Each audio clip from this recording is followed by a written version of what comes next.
Hello, everyone. Good evening, everyone, to this fantastic live show that we are having with the MD CEO of Purple Spice, Milton Keynes. Now, I'm just going to allow us a little bit of time for us to,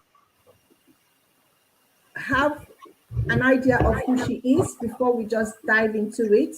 So, for those of you that are coming in, for those of you that I know I've sent a lot of links to people that have been asking me questions, all your question will give you time for you to ask the question.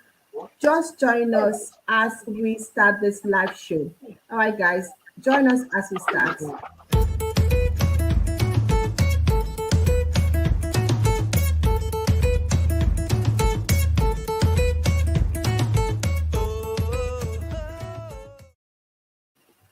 All right, guys, thank you so much for coming to this channel today. Thank you so much for joining us today.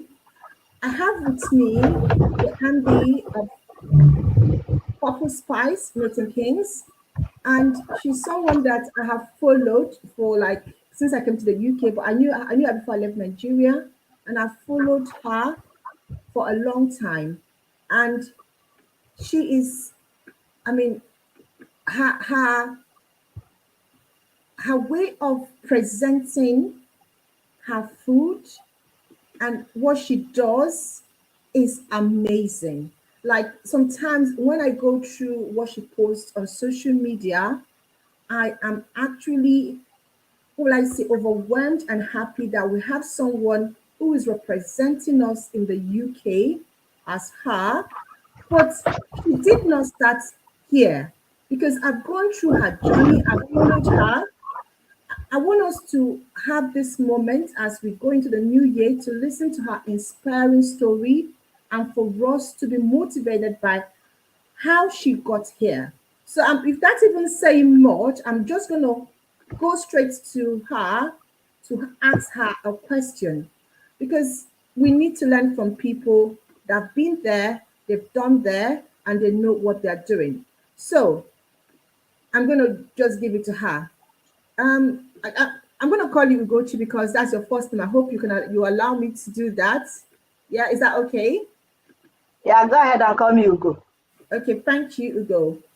Okay, so I'm going to ask you, how did you do it? Because I know so many people, leave Nigeria and they come into the UK.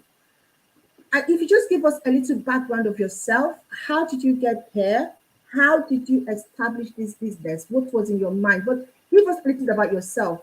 Who are you? Where are you from?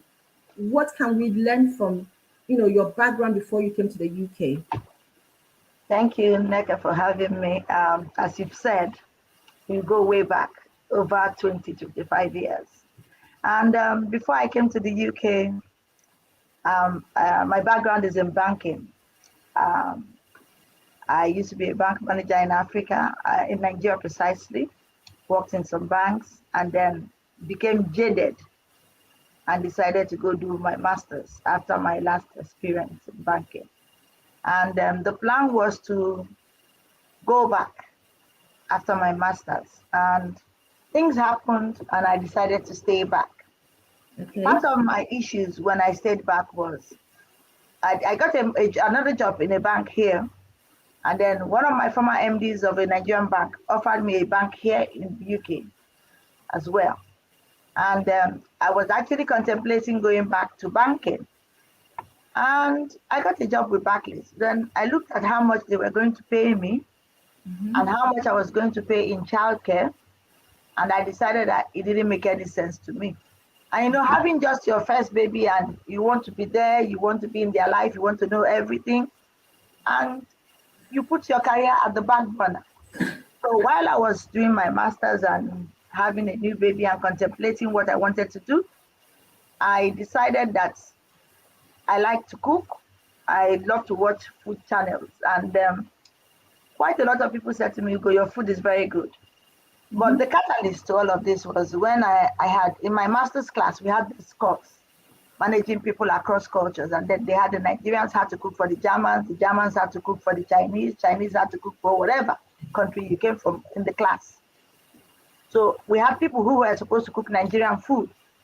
And my lecturer, who had just been to my son's christening a few months back, and they were looking for somebody to do, I went to the University of Buckingham here, my master's, and they were looking for who to do Nigerian food for my classmates.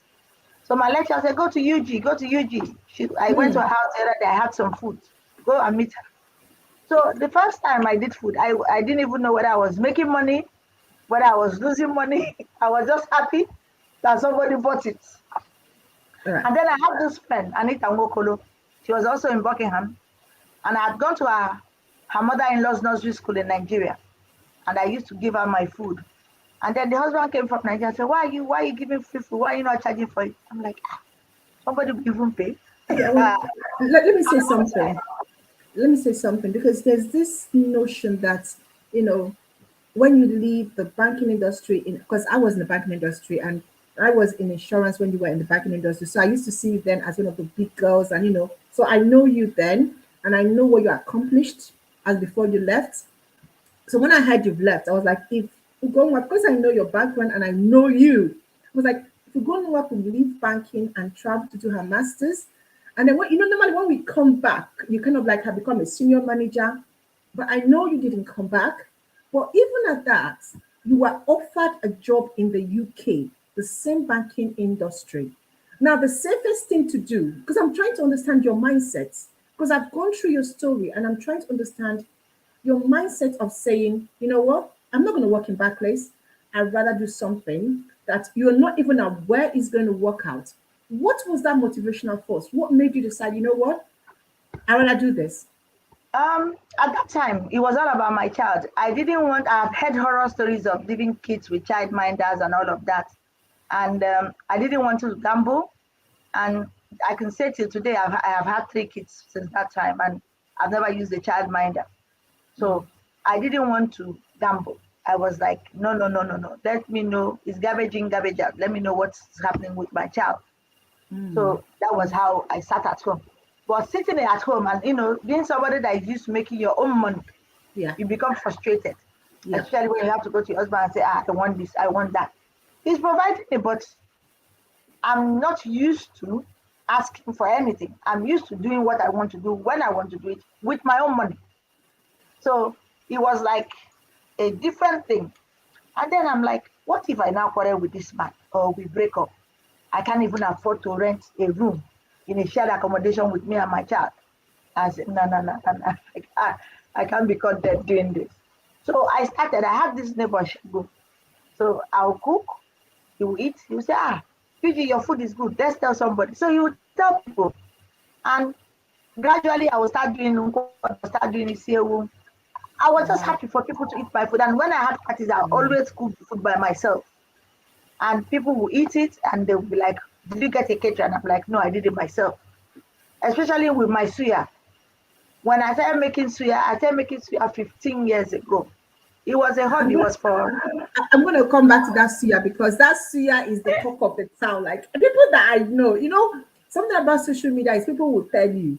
When I did the advert for you, and people actually came to tell me, that has suya. And I'm like, this suya, in fact, I'm ordering for Valentine. But I just want to, I know you're married. Let's talk about your family life. I know you're married. You're an Igbo girl, and you got married to, I think is it Delta? Yeah? So yes, it's Delta, is Urobo. Urobo. I mean, your mindset, and I keep saying it, your mindset. You have this, I can do it, I can achieve everything, I can be everywhere, is about my happiness. Do you understand? And you have... I think that's simple, really. If you're used to making your own money, if you're used to being independent, becoming a dependent on somebody is not very easy. You begin to take everything personal. Even when they say something, it may not be in the way they meant it, but the way you take it, everything becomes personal. So I remember wanting to go into the restaurant business, and my husband saying no. Even when I started the food, he'll be like, doesn't want people coming to his house to pick up food. He doesn't want this, he doesn't want that. And I said, I have to do something. I can't just sit here. So we had fights. So he started letting people pick up their food. Then along the line, I started saying, I think I've grown enough to go rent a space and do this Yeah, business. good. I was gonna come to that because you know me, I do my research. That's one about me. I mean, like, we are master degree holders, so we don't just do vlogging. We want people to learn. So I was going through my research, and I want you to take us through because first of all, I remember coming to your restaurant in Milton Keynes when I had you had a restaurant. And I'm going to say it again, you're one of those people that made me want to stay back in the UK because I could see you prospering. You and another of our friends. I could see you guys because the picture or the image that we have in Nigeria is that when you come into the UK, you can either be washing, dead body or be doing care. There was, and I was like, when I came into Milton Keynes and I saw two of my friends that I know doing well, and I'm like, no, it's possible. It's possible for me to come to this country and work hard and prosper. That is a dream. So take us through what happened. What happened in that restaurant business? What happened between you and me? Why are you a lawyer now? What made you want to be a lawyer? Take us through that story. Okay, when I first of all bought my restaurant from another lady who had the space, I paid her off to leave. And then I also paid for a whole lot of stuff that when I took kids, they weren't there. So that was the first point that I would have been discouraged to stop. But I had already paid money. And being an Igbo girl, I have paid my money. I will have to get that money back any which way. So, and I opened the restaurant just about the time the Muslims were fasting. So if it felt as if everybody was Muslim, everybody was eating. So I would beg God, I say, God, let me get through this week. Then next week, it was like the same prayer every day. And then eventually, we stayed there years. We were doing well. I wasn't very active on my social media, which is a minus, because I paid some Oyibo people a business, another business to do my social media. But there were factors, and I take responsibility too, because I wasn't carrying my case on my head, which I should do and which I'm doing now. I'm also not a picture person, so I wasn't taking pictures. And by the time I remember to plate the food and take the picture, we've served the food. So there were all those in my journey not propelling me forward. But the biggest problem I had was in 2018. My landlord came 2017 December and gave us a new contract to sign. Initially, I refused to sign. And then I talked to other people, and two of us, there was a nursery school there, and both of us refused to sign. And he was like, no, nothing has changed. And this is a white man. And, we are conditioned that when you're dealing with a white man, they say the truth. The honest, But that's not the truth. So you need to be careful. Those are some of the pitfalls I learned the hard way. So if you're coming behind those of us who have gone through this journey, if you're coming behind, learn from my mistakes. So now, an Oyibo man is telling me, no, Yuji, you've got nothing to worry about. It's the same thing. And then I take the paper, trying to do the right thing, to my solicitor, who says to me, oh, Yuji, I don't do commercial property. You need to go to a commercial property lawyer. And I did go. But where the crux of the matter is, the guy said to me, to read a one-page document. Wow. He was going to charge me £3,000 to read it. Oh my God. Of course you wouldn't want to. Yeah, you 3,000 wouldn't for want how to. many lines? Yeah. But you see, that was the biggest mistake I made. I should have paid that 3,000. My business was worth more than, at that time, the valuation was about 250. So if I had paid that 3,000, call the 250 because Nigerians don't understand what you mean by 250. about £250,000 in valuation. That is £250,000. That's Nigerians 250K. That's what she meant. Yeah, continue.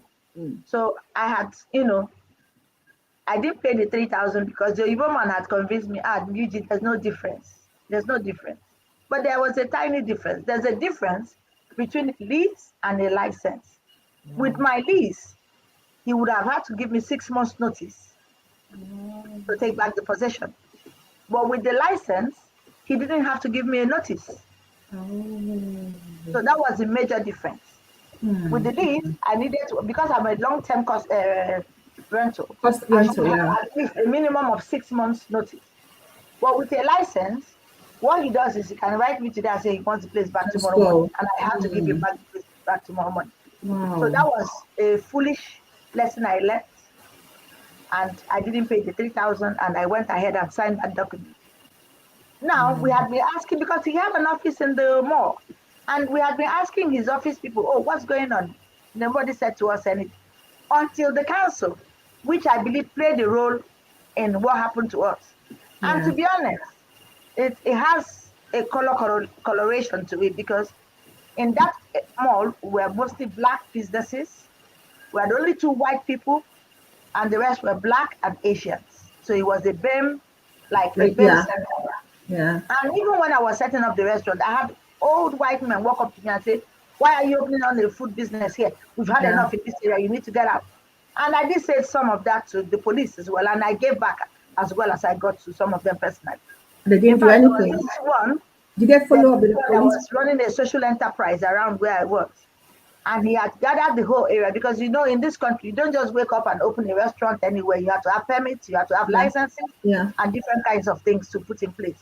And while I was applying for my licenses, he had gathered people into a Facebook page and told them that I was opening up a strip club, yes, Oh my and God. got them to start appealing. So even the process to get the license was traumatic. For over 6 months, we had no license. Yeah. And in this country, you don't need a license to open a restaurant, but you do need a license to sell alcohol. And you can't do the Nigerian food business without alcohol. It works hand in hand. My God. Yeah. So Yeah. for 6 months, we put in the application, they were objecting to it. The council will come and say, oh, we didn't word the application properly. We had to go start all over again. At some point, the council was also negligent in their duties towards me. So they took responsibility. The last application, they had to pay for it as well. Because I said to the council chairman who came to see me, and I said, it's not fair on me to keep paying all this. I've done this advert 3 times with your own people's advice. And then you keep saying, no, it's not properly worded, it's not done this way. And I keep paying for the need, because you have to put in an advert for 28 days in the newspaper. For them to. The council has to write to everybody who But lives around. Yeah. around Yeah. that area. So this other guy who has a social enterprise, I don't want to name it, but I personally went after him personally. And he said to them, oh, I was opening up a strip club, so they needed to object and come and see there was an objection. Eventually, I got the license. That's the story in itself. But the crux of the matter, and in this business, when you're doing any business, like I've learned the hard way, no fee is too much to pay your lawyers. You need to go make sure you're on the side of the law. And Yeah. even when he gave us the notice to give him back his property, we ran to the county court to get an injunction. The judge, I believe, was in cahoots with all of them, with the council, because the council had to sell the car park, which was owned by them, to this developer for the deal to go through. Don't forget, the property itself was owned by a private company. It had nothing to do with the council. But the car park was owned by the council. And for that sale to go through, they needed the council to sell the car park, which they did. Wow. So Wow. at the end of the day, we went to court, the council, the courts, and these people, of course, they are big business. They sold the property Yeah. for over £1 million. Yeah. The judge said to us, oh, looking at all your businesses put together, it's Doesn't not up to amount. £1 million. So you guys go out first and then come back to court. And so we were going, and then he awarded another £10,000 against us for granting us a one-day injunction. Wow. And we were representing ourselves. We were a group of small businesses Yeah. representing ourselves. So he also awarded damages, which we were able to appeal successfully and not pay that.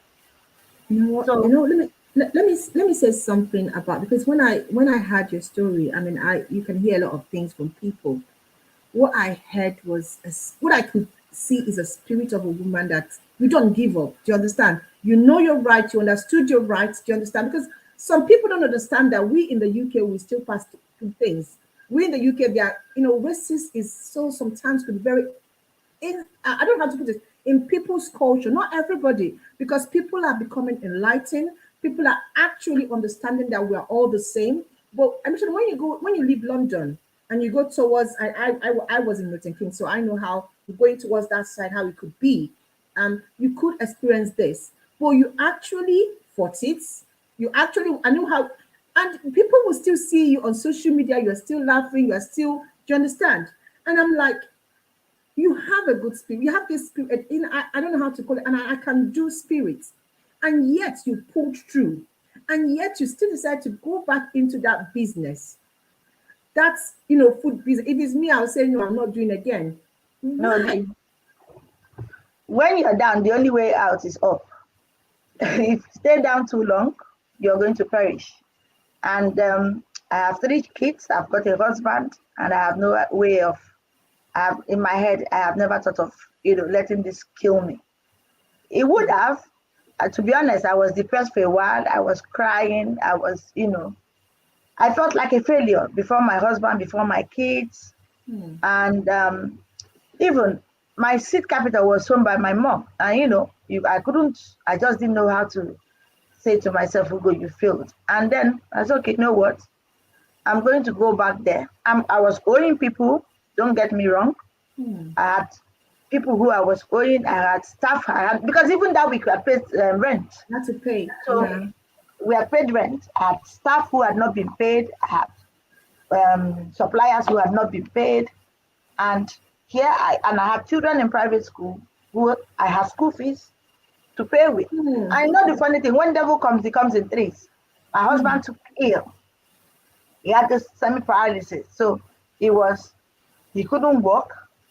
I had no business. I had children in school. I had no way to fund the lifestyle. So I said to myself, Ugoma, you can't afford to sit down in your bed and be crying every day. You can't even afford it. So I went back. I had customers who would call me and say, Madam, what did you cook today? I'll still be crying. They say, Madam, no. Cook. Even if it's in your house, we'll come and pick it up. Don't worry, cook. Wow. And if you remember, if you were on my Facebook, you remember that it took my husband 5 years to even let me open that shop. It took 5 whole years of him saying no, he didn't want. When you say you want to open a restaurant, people have this Nigerian mentality. Oh, when you eat your bone, they talk nonsense. Yeah, there's a bit of talking of nonsense, but they won't touch it because, of course, they know there's harassment, there's assault. And I also think it's the way you carry yourself. I'm still friends with a lot of the men that came to my restaurant. They're still coming. And sometimes I run into their wives and they'll be like, oh, my husband is always in your restaurant. I'm like, I don't know, because I know their faces, but I don't necessarily know their names, because that's not what I'm there for. I'm there to do my business. I'm not there to, know everybody's name and be everybody's friend. Funny enough, here, I mean, you live in Milton Keynes. Me and some people came to your restaurant. You had African music, you had hip-hop, you had, to be frank, if it was a restaurant in London, of course, I'm one of those that will be frequenting it. My husband will be coming there because we have that. It was home. It was having that people are singing Nigerian music and we're speaking Igbo. And it was, that is things that we miss. The only place for me to get such is maybe if I go to 947 or somewhere in East London, which is far. 805. 805. But you had that kind of, and yours was much more cozy and relaxed. And that day I was, oh my God, it was beautiful. But let me ask another. Okay, so you've gone into what you're doing now is catering, home catering. So people order and you send off to them. And I've seen a lot, because I'm asking, oh my God, I love snail. I love peppers. I love suya. How do you do it? How is it? Because my question, how is it possible?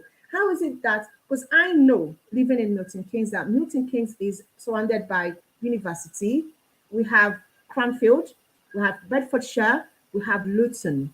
Now, in my years in Cranfield, I know that a lot of young guys there are looking for Nigerian food. So how is your publication done? Are you tapping into all those Nigerians coming to the UK to school? Are you just doing Facebook? And how are you sending the food? You don't have to give us your whole business dynamic. No, I would. Yeah, if you're a young guy, We used to advertise on MKFM, and we got quite a lot of people. And because I also went to Buckingham, we used to advertise with the alumni forums. And even now that I'm in Bedford doing law now, I still talk to people every day. I'm my own biggest ambassador of my brand. Anywhere I go, I'm shameless. And if you're going to start business, you need to lose shame. There's nothing like shame in business. All the big companies have marketing departments. What do those marketing departments do? It's about putting them in the face of people. So we don't, as a small business, I don't have that kind of budget. So when you see me, I'm my marketing department, I'm my social media department, I'm everything for my small business. So you have to see my face and you have to recognize it.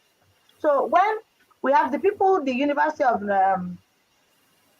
Buckinghamshire, Northampton, Luton, Bedford, Cranfield, we have all sorts of people. And with them, sometimes looking back at this journey, I think that losing the business at that time was a step, or God taking me out of my comfort zone, pushing me out there. Because don't forget, like I said earlier, I'm not into pictures personally as a person, and I will forget to take pictures for business. So when this whole thing happened, my daughter, she's 12 now. When I'm making food, she'll be like, Mom, we need to do your Instagram. I have a friend, who was on Instagram. I didn't understand what Instagram was all about. I just felt it was just people being vain, sharing their pictures. It wasn't for me. It wasn't like a business place. But it was my friend and my daughter that said, no, Mom, a whole lot of small businesses on Instagram are owned by women working from their houses. So you need to go there.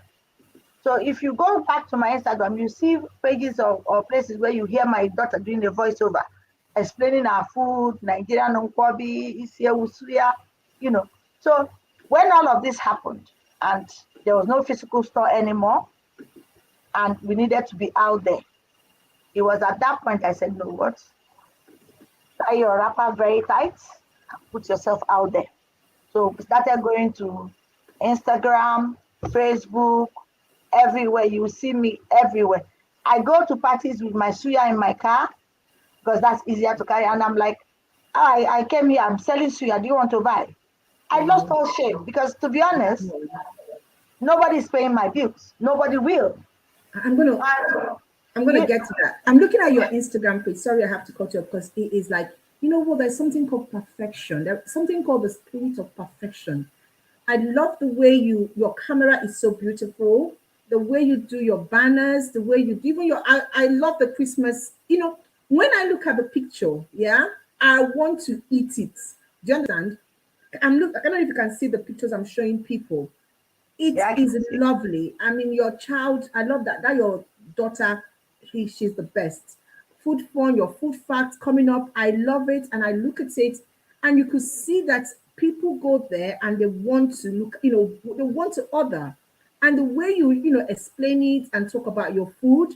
And what I'm going to say is, I love this. I don't know, just do a food story. Like when you are cooking, do a story because people need to draw more. But you are doing so well, and I am amazed at it. But there's something you said, and I want us to talk about because we are here to share. Why is it that when someone starts doing something, because I have had my share of, when I said that my life issue of people not believing in you, people telling you, thinking, casting is your dream, is your ambition, but you have these side talks from friends and family not believing in you, and people that you actually expect to believe in you talking about you. Did you experience, because I've gone to your wall, remember, and I see some things and I'm like, I smell, I say, oh, I've passed through this. Do you understand? How does it feel having people, they're not feeding you, they're not clothing you, they didn't even contribute anything to your upbringing, having a say over your dream? How does that feel? That is what I call noise. You must rise above the noise. Okay. I do not recognize any voice outside of my own. So long as I tell myself what I'm doing is for me and my kids, I don't care who you are. You're not important, to be honest. You're not important. So if I wake up in the morning and I decide that today I'm doing a new product development, I tell my children, I start testing it. The Instagram name, can you just write my Instagram name? It's I show them the Instagram. Yeah, I'm gonna let me just show it to them while you're talking. Continue. Yeah. So when the noise, I tell you a story. One lady came into my restaurant at that time and said, oh, she came with her group of friends and they were like, oh, people who always have criticism. And don't forget all the stories I've told you, the pain, how we even got there. We opened one, we're not even ready, but I was just fed up with having workers just hanging about, staff being paid and no work getting done. And she said to her friends, oh, watch me. In another 6 months, I'll open up my own place. And it's been almost 8 years. And she said that to my hearing. Do you understand? And it would take you will take in this business, if you take anything personal, then you're not cut out for this business world. You need to know that people will say things in your face to demoralize you, to weigh you down, to make you feel less than a person. And funny enough, I think some of them actually thought that I didn't go to school. That's why I was cooking. Yeah. I had one that I actually told of. I said, I'm more educated than you probably are or ever will be. All right. You know what happens is we're coming to the UK, and I even in my own personal life, these people don't know that we are more educated than them. They don't know. I've had like 3 masters now. They don't know where we're coming from. And then you have these people because you've I know you and I know myself, and I'm like, you know what am I going to be talking to these people? It's of no use. It's my end that justify the means. I know what I'm going to, I know what I can accomplish, and you are doing so well. Like I am, people are asking for your page, and I'm showing you guys a page. Go and watch it.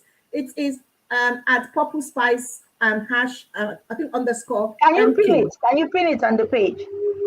Yeah, I'm gonna put. Yeah, someone has already put it. Someone has put it on there, and I'm gonna put it again as a comment. And this is her. She has. We're gonna talk about her social media after we finish the whole gist. Yeah. Now I want to ask you a question because somebody asked me that question before you came in. The person. I mean, I keep getting people, and they keep talking about coming to the UK, UK this, UK that. My question is, why UK? I mean, you are someone that I knew right from when you were young. You could have gone to America, you could have gone to Canada. Why is it, what is it about UK that made you decide to relocate to UK instead of going to America? I never planned to stay in the UK. If I was going to live outside Nigeria, it would have been the US because I have families in the US. My mom lived in the US for over 20 years. I still have family. All my children were born in the US. But when I came, I still had the mindset of going back home, and I felt UK was closer to Nigeria. I used to come in here on a Friday and leave on a Sunday, so I felt I could still shuttle, you know. So that was the main reason why I stayed back, because I felt that it was closer to Nigeria. In the last couple of years, a whole lot of my friends who have moved to Canada, who are in the US, are like, Goma, you need to leave the UK. Your business could do so much more In the US. if you leave the UK. Yes, it can, but I've got kids who are in school. And I've got a husband who is a traditional ruler in Nigeria. So I've got to find a balance. And when we do all of these things that we do, we also must have a balance in our life, in our business, in our children. So the UK wasn't necessarily my first choice. If I had planned to live abroad, I probably would have moved to America because my mom was living in America. My siblings were living in America. But I came to the UK just to go to school and go back to Nigeria. I never planned to stay. It was along the line that me and my husband decided, okay, I could stay. My husband actually was living in Canada before. But when I got married to him, Canada was not in vogue. I didn't know anybody in Canada. And he's Yoruba and I'm Igbo. And in my head, if we quarrel in Canada, assuming I moved to Canada with him, and we quarrel in Canada, he asked people, I will sleep under the bridge. So I said to him I wasn't going to go to Canada, and I was getting ready to go to school in the UK. So if you want to be with me, you have to come to the UK. So he had to leave Canada and come to the UK. Wow. Wow, that is love. I mean, I see your husband, I see you guys, because me, my platform is about marriages, it's about helping Nigerians, about talking about Nigerian issue, and it's about showcasing love. And I see your husband, and you always talk highly about him. So yeah, I mean, he made that sacrifice to come over and stay with you. Now, people are talking about your social media handle, and I didn't want to get down to towards the end. So let me go and show them your YouTube channel, because Ugoma is planning a lot this year. She's, one thing I love about her, whenever she set her mind to do something, she will accomplish it. And we spoke about her going deeper into her social media platform, because at the end of the day, she does have a lot to say. I have watched her on certain issue, and so her YouTube channel is I Am Ugomwa. I think she's gonna make it personal, because when I saw the I Am Ugomwa, I was like, so you're making it personal. It's about you, isn't it? Yeah, it's about me, it's about my life, it's about my journey. I'm going to have a separate YouTube channel for my food business. So those are two different things. In my life journey and in my experiences, I think I have a lot to say to people. I think I'm in a position to hold people's hands and help them grow. So that's what I Am Ugoma is all about. The Purple Spice YouTube page, which we are in the process of working, is where I'm going to be teaching cooking for beginners, people who want to do Nigerian food, who want to learn how to cook. We're going to have links where you can buy our courses online and you can go learn how to cook on your own. Because while I had the restaurant, I had people approach me to cook, to teach them. And I took only one person. And her story was her mom never was at home growing up. She's a Nigerian girl. It was her dad who taught her the little she knew. So she had a good job. She's an architect, but she was getting herself ready for marriage. She had not met the guy, still not married, but she didn't want cooking to be one of the reasons why she didn't get married. So because of that, I didn't take a penny from her. That's how I took her on. And she spent about 5-6 months. She will finish her day job, run to the restaurant, she will wash plates, she will learn the cooking, she will serve customers. And some days on Instagram, I see her cooking food and post it. And, it gives you joy when somebody who has learned from you. I have, I call him my son too. He's actually my friend's in-law who stayed with me for 18 months. When he came to me, he couldn't boil water. By the time he left, he could cook anything that I can cook. My 15-year-old son cooks everything that I can cook. If I'm not at home and I have an order, I can just ring him and I say to him, Maro, can you just do this? Can you do that? He will do it. He will cook beautiful jollof rice. Beautiful. You know what I see? When I see a visionary, it comes from ideas that come from one thing. Like me, when I'm thinking about what can I do, what else? From just one thing, see the way you are thinking. And this is a need. And when you look at great men, what they will tell you is that look for a need. When there is a need and you can meet that need, then you make money. I know of a lot of women, even white, Asian, they're married to Nigerians and they're looking for someone that can teach them. They've approached me and I said, I don't have the time. I know of young Nigerians who've not been to Africa, but they want to cook African food and they can come. This is a need, and that need is real and it's happening. And you are looking at it, and as a visionary, I hope that, thank you for always thinking about needs to meet, because it's not about you, it's about helping other people. No, if you don't solve problems, you're not going to make any money. So first of all, identify a niche that you're good at, and then find a way to provide solutions. When I write about myself, I say I'm a specialist Nigerian cuisine chef and owner of Purple Spice Catering. We help busy people have ready-to-eat authentic Nigerian meals in their homes. So that's what we are. That's who we are and what we're about. We help you make authentic, ready-to-eat Nigerian meals. So you don't have to come back from work and start blending okra, start grinding tomatoes. No, we've already taken the stress away from you. We've done the food for you. We've frozen it. We shipped it to you in thermal boxes. They come to you in good condition. You freeze and you eat. So at every point in time, you've got healthy, authentic Nigerian meals ready to eat. So you don't have to slave over it. That's why we are in this business. We're talking about convenience. And I say to people, when you come and say, oh, her prices are high, you're not paying for just the food. It's convenience. You're paying for convenience. You're paying for the expertise. And that frees you up to do what you like to do. If you like to go dancing and come back to a nice, lovely pot of ofen salad, go and dance. I'll do the cooking for you. When you come back, that ofen salad is ready to eat. That's what you're paying for. Yeah. You understand? So when people say, is it not just this? It's not just that. It's 2 hours gone, because either I want to cook, I'll go to the market, I'll come and cook. I'm spending 3 hours of, I could have done a video. Sometimes my husband like, can we just eat Indomie? I want to do a video. So you are meeting a need. Somebody asked you a question. That's favor. Please, how do you get your supply?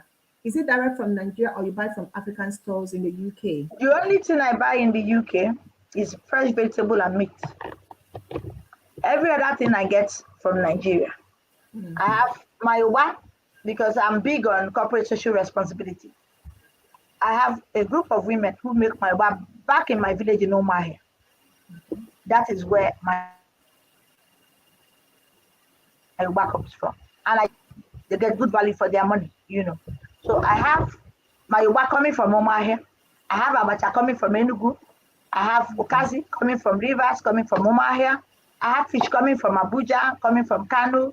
So I most of the people I buy from are women like me. The difference is that I source directly.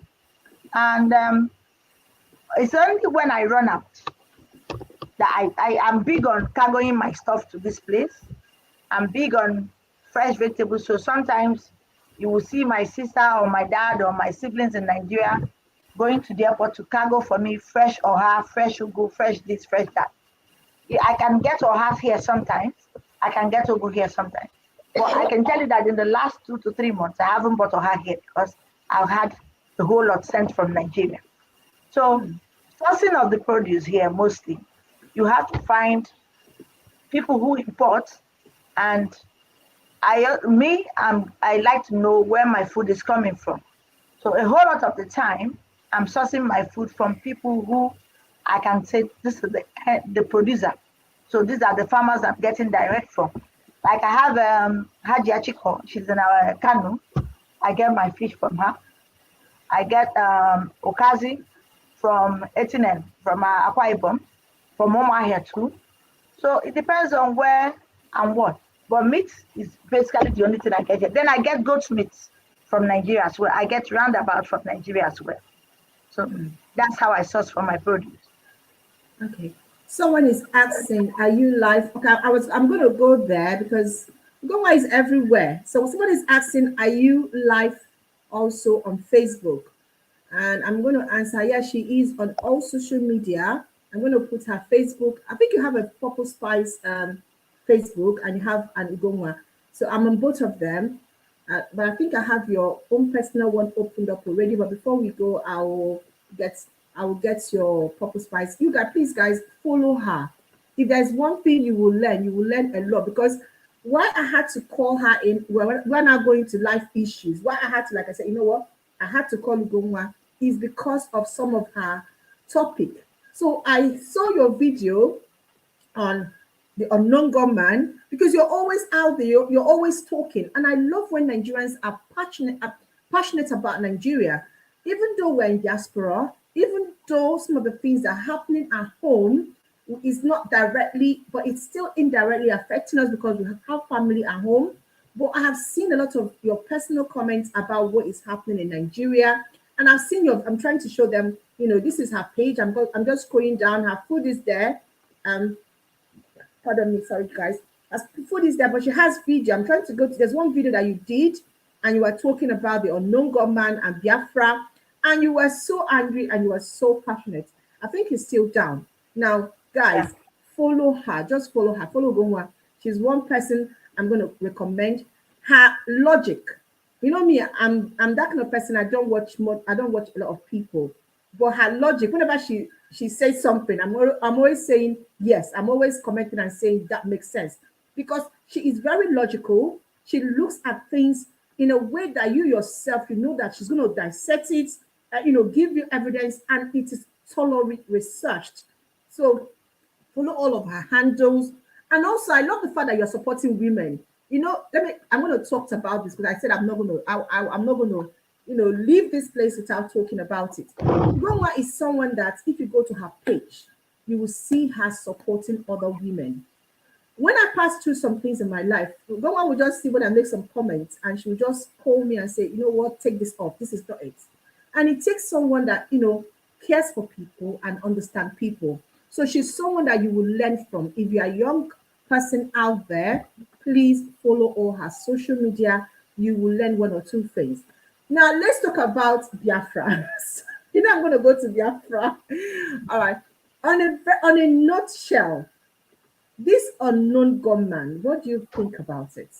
I've seen your comments. I know that sometimes you are so angry. Let's talk about it. There's nothing unknown about them. Okay. They are our brothers, they are our husbands, they are our siblings. So there's absolutely nothing known about them. The issues I have with Biafra and the unknown gunman saga is this.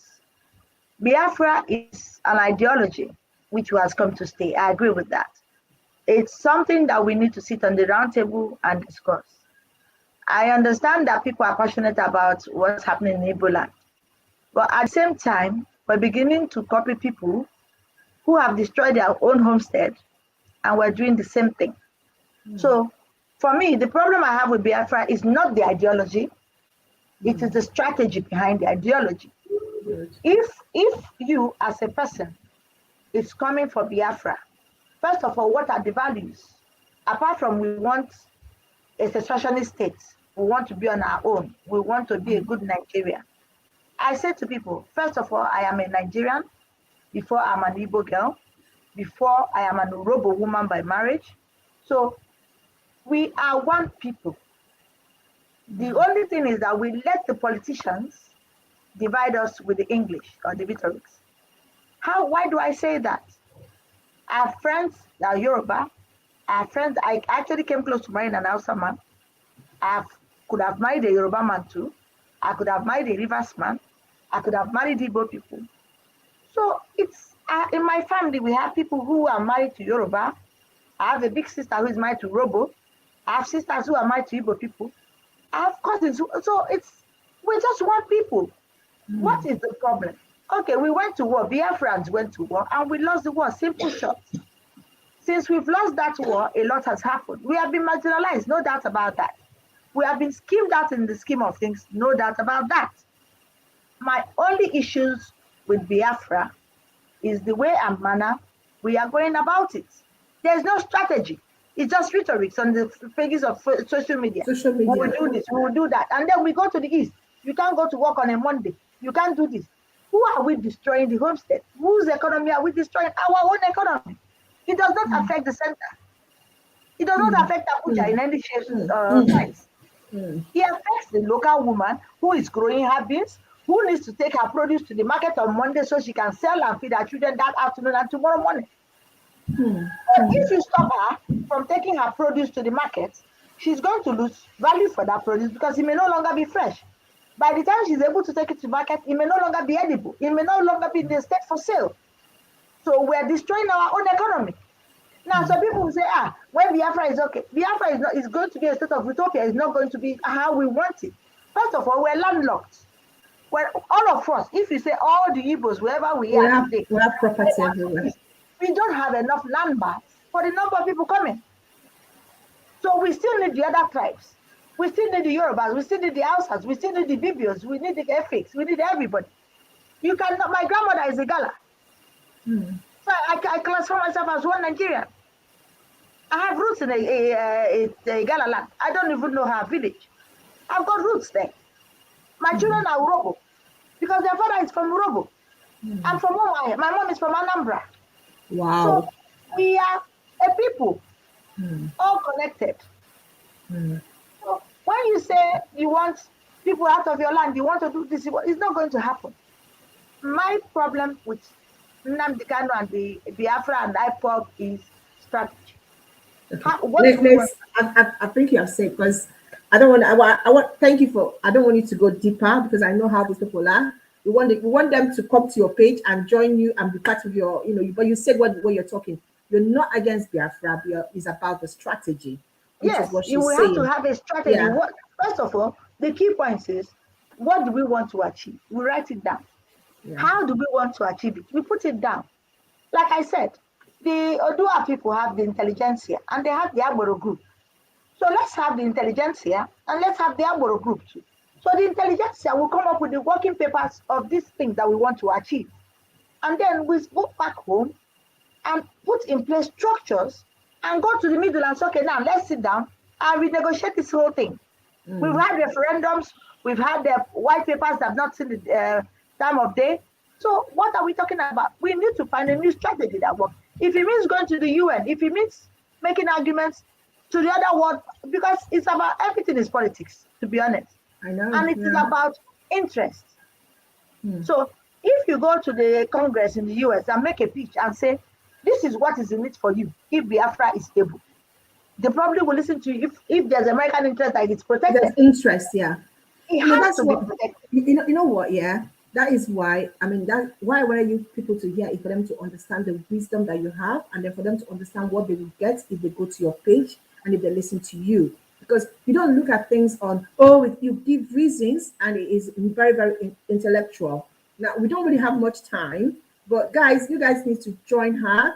If you live in the UK, if you live in the anywhere, I think she transports her food. I know you go to Nigeria. You send even food to Nigeria and America. And Please, Canada and and Canada, European countries. please patronize her. She knows how she does her business. She's not going to tell you the secret, but you will get the food, okay? And especially when Valentine is coming in 2 months' time and you want to plan that your special meal, please patronize her. Now I'm going to try to end with, I'm going to get into marriage. What is going on with this divorce rate, Beacon? Why is it that Um, a lot of people that I told you, I was telling my husband, thank God we're able to survive this year without us leaving each other. Because it's as if it's as if at the end of the day, at the end of the year, if you are still married to your husband, you should, some people actually on Facebook and they are drinking that they have survived 1 year marriage. And I'm like, as a married person, what is happening to that institution called marriage? What's going on? I think a lot of it is the values we bring it to it. A whole lot of people think marriage is about the wedding day. Is not, unfortunately. Married in a white dress, calling the whole village to come and drink and be married. It's about two people who agree to disagree in a nice way. I've been married nearly 17 years now, and I cannot say, in all honesty, that it's been smooth sailing. There are days I've said to my husband, please get out. Just leave. I don't want you here. I want to end this marriage. And there are days I want, please just stay. Let's just get this thing to work. Do you understand? It's about you being vulnerable.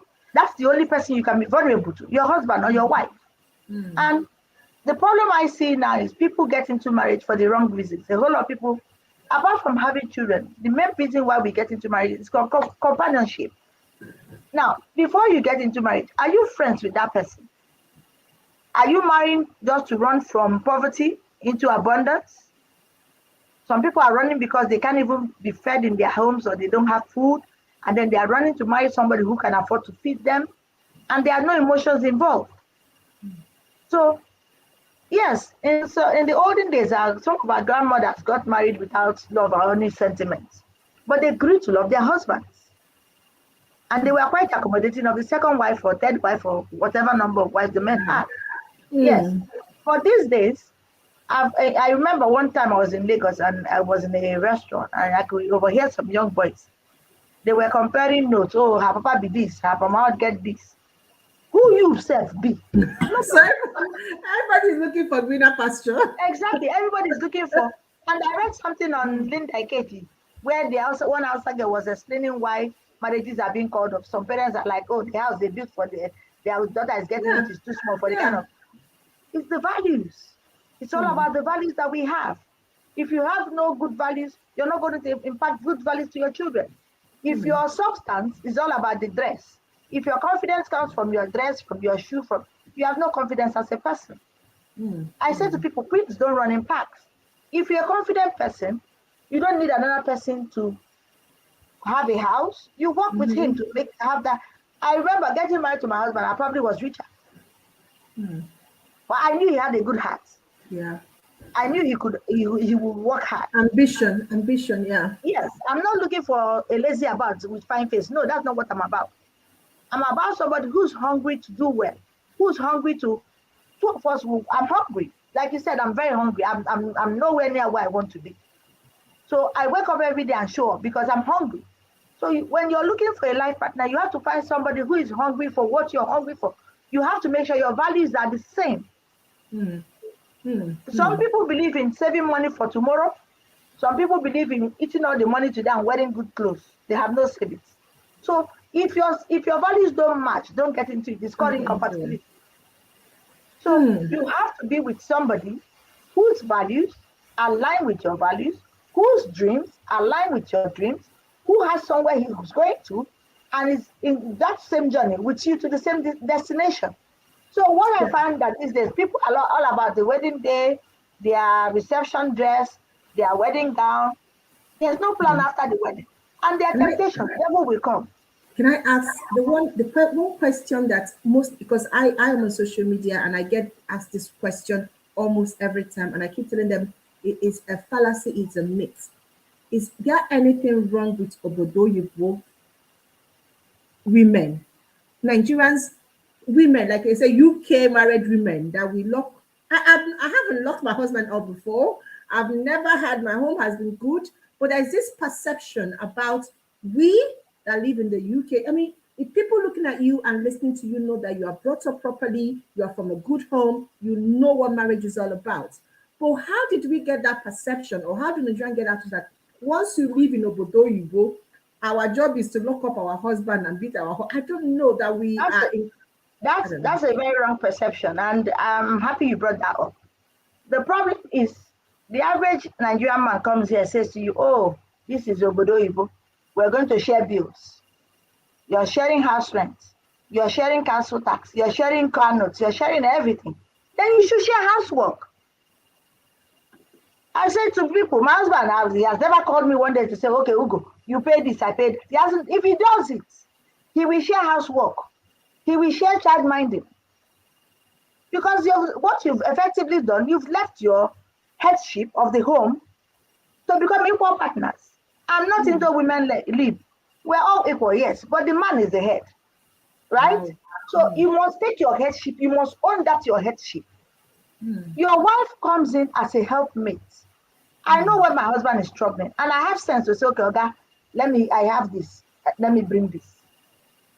But this whole thing will change the day he will say, "Ugo, okay, I pay this, you pay this." I will pay this, okay? Oga, if I pay this, you pay this. I wash plate today, you wash tomorrow. That is the problem. I've had marriages, two things that break up marriages in the diaspora. It's money, it's housework. Who does what, right? And it's because these men come with this entitlement. Their mothers didn't do that. In Africa, you have help. Somebody is going to be able to take your child to school. Somebody is going to sweep. You have help. Here, there's no help. So I can't be coming home the same time with you, cooking your food, doing your laundry, while you watch TV. Haba. It's not fair. It's not fair. Well, I'm human just like you are. So if for instance, I have friends who have not worked for one day, their husband pays all the bills. All they are supposed to do is look after the kids. Yes, I have friends here in the UK. All they do is look after the kids, make sure everything in the house is okay.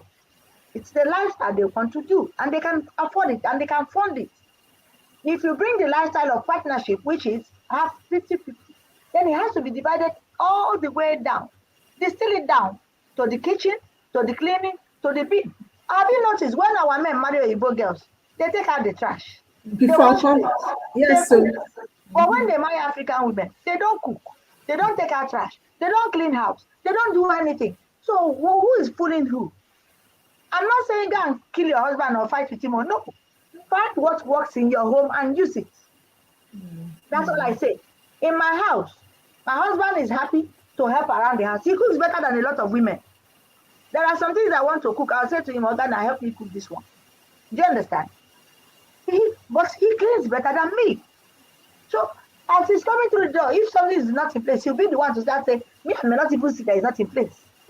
But he has that OCD as far as I'm concerned. He's always clean. I continue. We've had a way that works for us.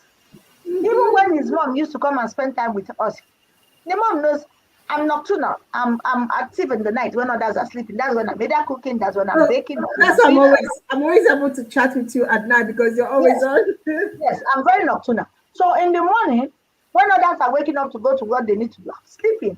My husband knows my kind of person. In the morning, he wakes up, he gets his children ready for school, he takes them to school and goes to do his own things. So when I wake up, I do my own bit. So it works for us that way. So if you find what works for you, don't listen to what the noise outside is saying.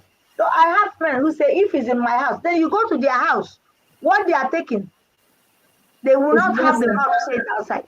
But when they come outside, when they are drinking beer in my restaurant, they say, "It cannot happen in my house." Go to their house unannounced. It's happening. Wow. So you have to, when you're coming into marriage, you also come in with the fact that nobody is a slave. It's a relationship. Two have agreed to become one. And what I won't do to myself, Let me not do it to the other party.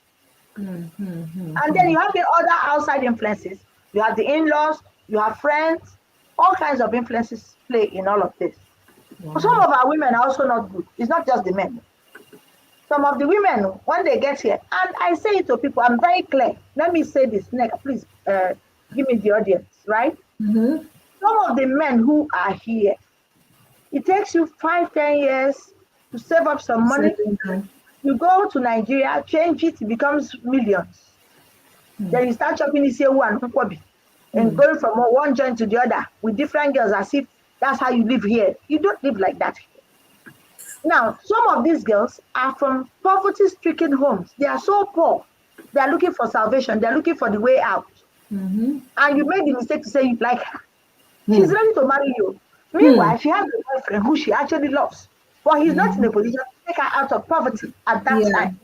Now, you marry this girl, you bring her over to abroad, be it US, be it London, be it anywhere. You bring her to the diaspora. You are no longer spending money the way you were spending it in Nigeria. Thank you. That's a major problem. When she gets here, she now sees that you need to go to Tesco and work 20 hours just to be able to buy one bag of garri. Or you need to put in 50 hours of work to be able to pay your rent. That's Nkwobi and Isewu has disappeared. It becomes a luxury. Yes, that's the honest truth. It is now a luxury for both of you. But when he was in Nigeria, it was flowing like pure water because Jane money was sending him money. Yeah. And he had changed the money, he had saved, he had worked for it and spent it as if he was going out of fashion. Then you bring that girl who has no feelings for you, who has no emotions other than the fact that you're taking her out of poverty. And when she's going with you to the abroad, she's going with the expectations of her family.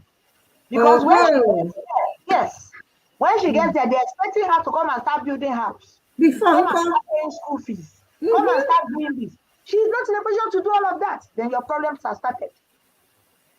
You become the most useless man available. So it's the men actually that set themselves up for this failure. Okay. Yes, I agree. 100%. And I said to them, if you're here, marry a girl that is here. There are so many single girls here. Why are you going to Nigeria to get married? But they want Hachoro comes for anymore. Hachoro homely. Hachoro, a homely girl. Why have that control? Why Hachoro? But you can't control her. There's nobody you can control. If you have you controlled yourself? You can't control some other person. You don't know you don't know their why. Because everybody has a why. Why is she marrying you? Why is she in love with you? People have their why. Some people don't care if their husband keeps 100 mistresses, so long as they are seeing money to wear clothes and tension us on social media. They are happy with that. They don't care what's going on. That's their why. Some people would rather put in the work so that she and her husband will manage themselves and be happy. That's their why. But some of you want to go and marry a girl that your mother picked out. The first time I saw somebody with HIV, it was a girl in the village. I gave it to him. Yes, and they are quite promiscuous. So you cannot be saying you're going to marry a homely girl that is a village. Village. Also has I had it too. This is the season of I just got back.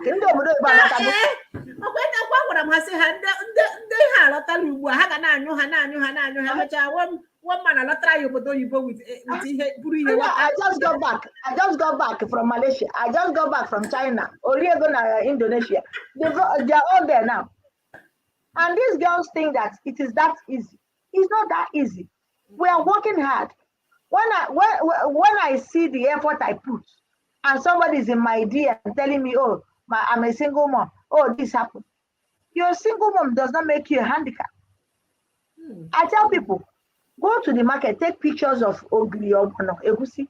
Come to social media. If you have data to beg, then you have enough data to go and take pictures of those Egusi or Bono, Okazi, whatever it is that you can, and come and paste it on your page and tell us the price and look for people to buy it. Yeah. If you have enough data to come and say, please help me, you have enough data to enter Obueteme market in Enugu. Take pictures of Egusi, take pictures of Okpa, take pictures of dry fish, find the prices, put it on your page, start selling from your page. That's how to That means there's no excuse because you can always make, you know what I say, and I keep, that's why sometimes this year I'm trying to teach women and especially people on my page that are following me on how to make money. There is so much money to make on social media. I just joined Quora. Quora pays me to answer question.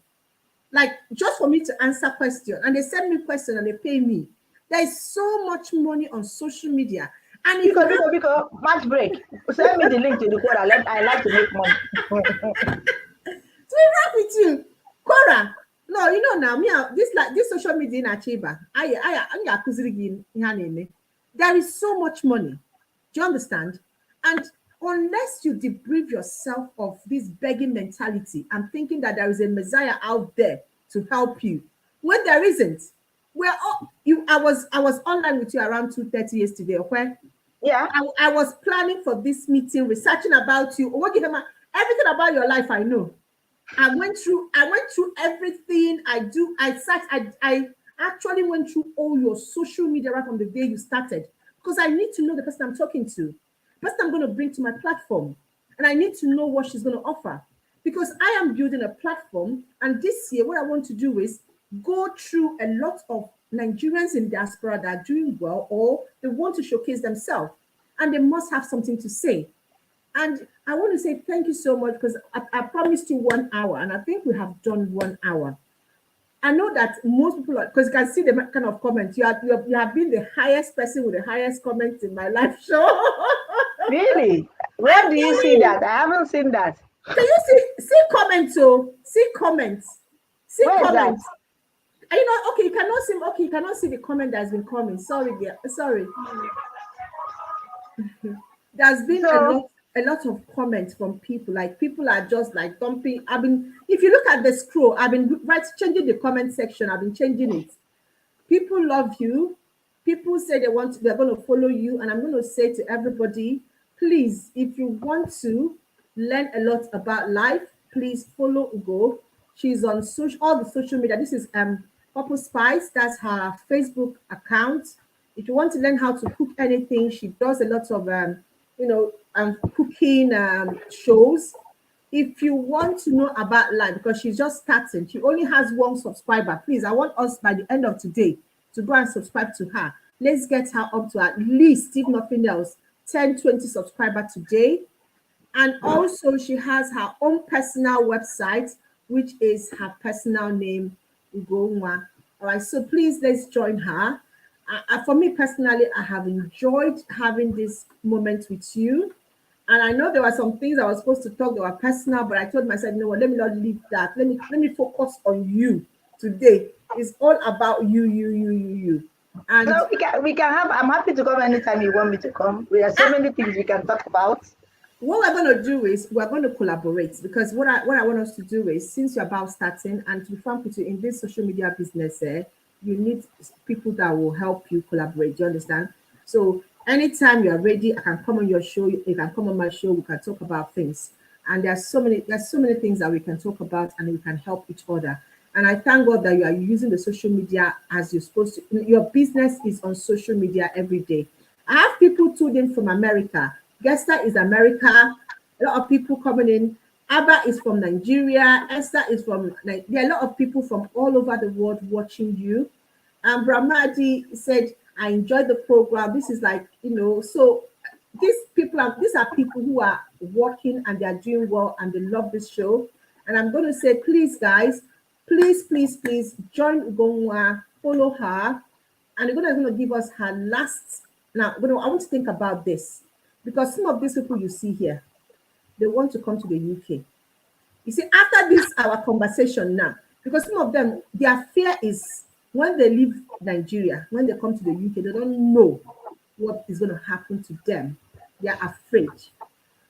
My question now is, what advice can you give to that person who is, want to leave Nigeria and come? They are leaving for economical reason, maybe because of insecurity, or they just want to travel, they are tired. How can they make it? What advice can you give them? I will say to anybody traveling out of Nigeria to anywhere in the world, first of all, leave your ego at the airport. Okay? And before you leave, learn a skill. Mm. As I'm talking to you, I'm doing my 4th degree. NECA has 3. So it's not about going to school. It's not about going to school. It's about what you can do with your hands.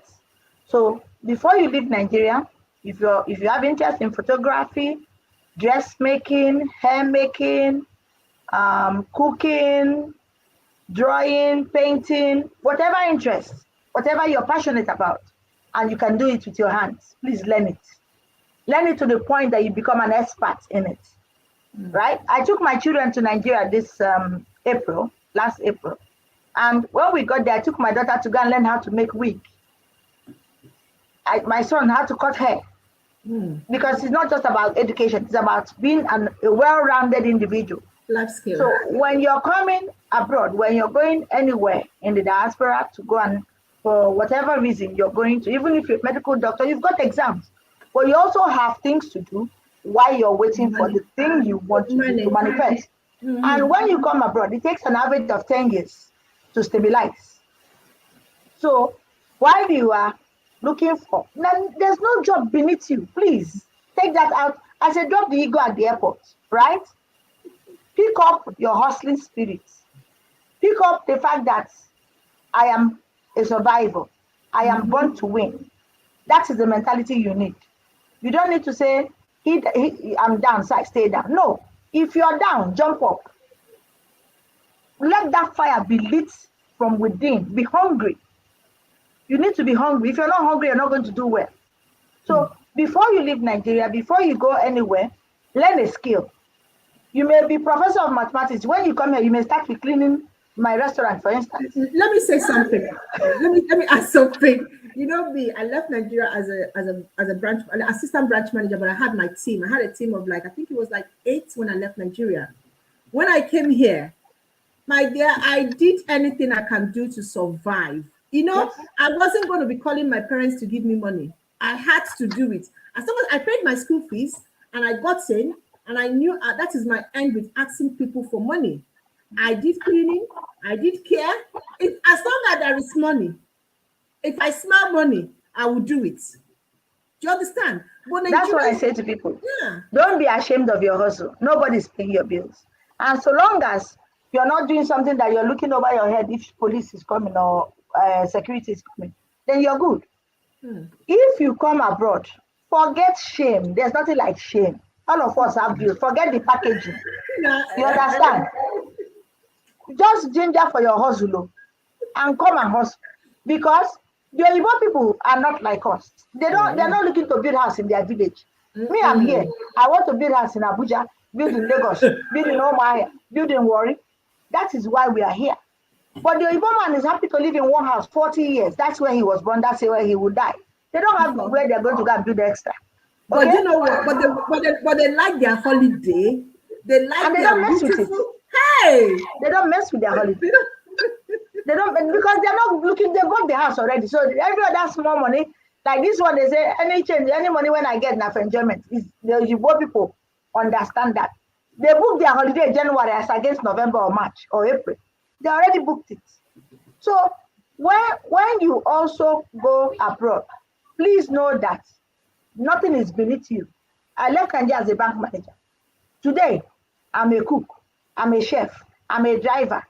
In fact, as I hear Quora now, I'm going to sign up to Quora today because I need the money. There's no shame. To be honest, there's no shame to say you need the money and you work for the money. So when you see me, I will send you a picture. There's a bag I bought the other day. How much did I buy it? I can afford to buy it, and I'm happy to buy it from my sweat. I'm going tomorrow. I'm going to House of Fraser. I'm doing the video now. That Louis Vuitton. There's one Louis Vuitton that I saw there. It's my money. I've worked for it. I'm going to buy it tomorrow. There's a Valentino 830. I love it. I got it. It's tomato red. So it's your money. And so when you're spending that money, because I don't believe in sending people money, you're eating like a king and I'm here suffering. No way. No way. I have friends who by the time they finish sending money home and they are here suffering, it doesn't make sense. And the people you're suffering from at home don't even recognize that you're suffering. So please, when you're coming, get a skill. It's important. Baba, hairdresser, wig maker, cooking, jobs, whatever it is that you can do with your hand, whatever you can do from the comfort of your home, until that thing you're looking for manifests, until you pass those exams that you need to pass, until you do those trainings that you need to do. You need to eat, and your bills don't wait for you. It's not like in Nigeria where you got knock in somebody's house and chop breakfast. It doesn't happen here. So when you come, you have to provide yourself breakfast, lunch, and dinner, except you're going to eat once a day, provided by you. So don't have shame. There's nothing beneath you. Once you come, be ready. This is me. I'm going to the war. In fact, consider it a war front. And go to the war front and fight for yourself and for your family. So when you get here, don't go into crime. The technology is so good these days that you won't even last in crime. They will catch you. They will catch you. Yeah, so there's no need. But if I tell you, I've paid my dues in this industry, right? So if you be consistent. Before, I used to give away my social media to do, and because I'm not a picture person, they were not. Now, if you see me, as I'm talking to you, purple spice is on my head like gala. And there's no shame in it. It's my hustle. If tomorrow I want to drive a Range Rover, I can afford it, I buy it. It's my money. I've worked for it. Shame does not pay your bills. Your village people does not pay your bills. That I am so person's wife or so person's husband does not pay your bills. Except they are funding that your lifestyle. If they can afford it, oh well and good enough. Don't bother. But if you're going to fund your lifestyle by yourself, you need to be up and doing. I'll give you an instance. My younger brother is an engineer. His wife is an engineer. Both of them are here in the UK. His wife is actually lecturing now. She's been on here. But she hustles. They say hustle like a dropout. Like, that's how to hustle. So you don't come here and begin to say, in the village, or people are doing you from. Nobody is doing you. They're just lazy. Nobody is doing you. If you do not wake up every day and show up, if you have credit or data to sit on here and be begging somebody in your inbox, I get a lot of that. And most times I don't respond. I don't respond because I'm wicked. No, I don't respond because I know the tears and blood. I was asking somebody the other day, I said, you went to learn how to cook. Why are you not doing the cooking business? Do you know what she told me? He said it's too stressful. Really? So me that I'm doing it, I like stress. And you expect me to give you money from that, my stress. How does that work? That's not being real. You're just not, because I'd rather pay for you to learn a skill than give you the money. That's how I operate. I'd rather pay for you to go and learn a skill, because once you have that skill, you don't come back to me as a leech. Yeah, you're set for life. Yeah. You're set. Yeah. I'd rather teach you to fish than give you the fish. So that once you can fish, you can even give me from your own fish. That's what I did. One of my admin, I love her so much. And instead of me, it's not auntie give me money. I say, you know what? Go and learn how to do clothes. Go and learn it. I'll pay for it. And I did it because I don't want her every time auntie. I can give her the money, but I'm not helping her. But I can make her rich by telling her to do this. Do you understand? And then mentoring her, because part of the problem when we came here, we had no people to look up to. We had nobody to ask questions. And like I said to my sister-in-law too, I have some young couples I'm mentoring, and I'm like, you guys are even lucky. You have somebody you can ask. When I came, I didn't know my left or my right. I was, nobody tells you. That's another thing we need to tell them. When I came, nobody told me anything. But at least they have people that they can even send. Sometimes they send me DM and I'm talking to them. They don't know that people pay for consultation. You understand? But we don't forget I'm also a management consultant. So I also charge people to speak to them. It's not free. It's not free. So, and because I'm giving you my intellectual property, I'm giving you something that I've sat down, researched, done, read, studied. So some of you, I have a social media manager. How much does she earn? 120,000 naira a month from Nigeria. Wow. Yes. I have never met her. I met her on the streets of Instagram. Wow. So what are you doing? If you have the skills to be on social media every day, then you should be able to develop a skill. There are so many websites that you can do free trainings, that you can learn one or two things, and you can practice it. Practice makes perfect. If I show you the cakes I made 10 years ago, and the cake I made yesterday, they are not the same. The It's a journey. difference. Yeah, the It's difference. a journey. It's not a I sprint. saw, It's a I saw your marathon. picture. I saw your pictures, Yes. and I could see the Yeah. difference. Yeah. So yeah, it's not a sprint. It's a marathon. So pace yourself. Don't come in thinking, I will get all the money today and run as a real go to Germany. It doesn't work that way. If anybody tells you otherwise, they're lying to you. So if you come in and you have the privilege to have people who even advise you, I didn't get that. You have people who advise you to say, go and learn this skill, go and learn that. Or even before you come, some people came and said, if you had told me you were coming, I would have told you to go and learn a skill. Because that skill can tide you over, depending when you get that which you want. Right? So in this life, I don't know it all. Neka doesn't know it all. We are all learning. It's all a process, it's all a journey. The only thing is that I'm on the side of the law. I'm too old to go to jail, one. I'm too old to explain to my children why police came. Do you understand? So I do everything within the law. Now I'm back in school, I'm studying law. So I begin to appreciate the consequences of some of the things that we take for granted. Do you understand? So please, before you come abroad, before you go anywhere, whether it's UK, America, go and learn a skill. Go and learn a skill. And those of you who write, please, I take it very personal. Some people ask you for money and they're writing shorthand English. It's very irritating. Please, take your time, structure what you want to say, and say it nicely. So that the person will even feel the urge to help you, not this one that is already simple. There's no need. Oh my God. I'm sorry, I'm very blunt, so that's how I am. No, but people need, they need someone like you. And because this video, as I finish now, I'm sending it across around the world. I'm doing a promo on it because people need to hear your voice. And I'm hoping that, I'm doing Facebook ads on it, YouTube ads on it, because what you have said today is it's just the truth. And people need to hear it from your own perspective.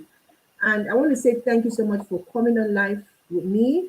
And people love this show. Like everybody's talking about it. People are like sending me DM. And I'm going to round up by saying this. Please join Ugonwa's social media, her Instagram, her Facebook, her YouTube. Let's help her grow. Please. I'm going to just show you all of her social media. This is her YouTube. I am Ugonwa. Now, if you cannot find it, I'm going to put it on the link on this video after I finish. This is her YouTube company page. She's going to be teaching you guys how to cook. In case you don't know how to cook, please join her. Also, she has a personal page, which is her personal profile. I'm going to get her permission. I'm going to post it for you guys to follow.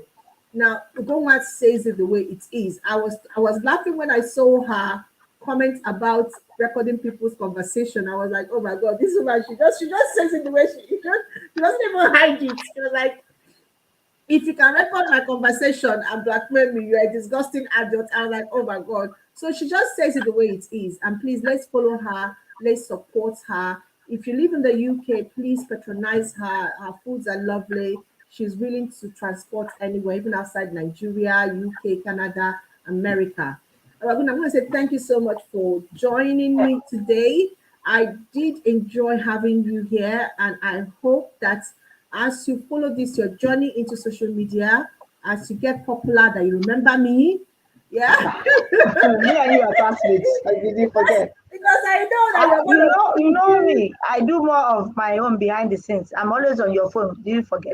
I know. I'm always calling you to say, can you take that thing off your page? That's why I love you and so then we much. can talk about it. Yeah, sometimes I'll post something, I'm so angry, and I'll post it. The woman will just call me and say, Blessing, just take that thing. Because my Igbo name is in there.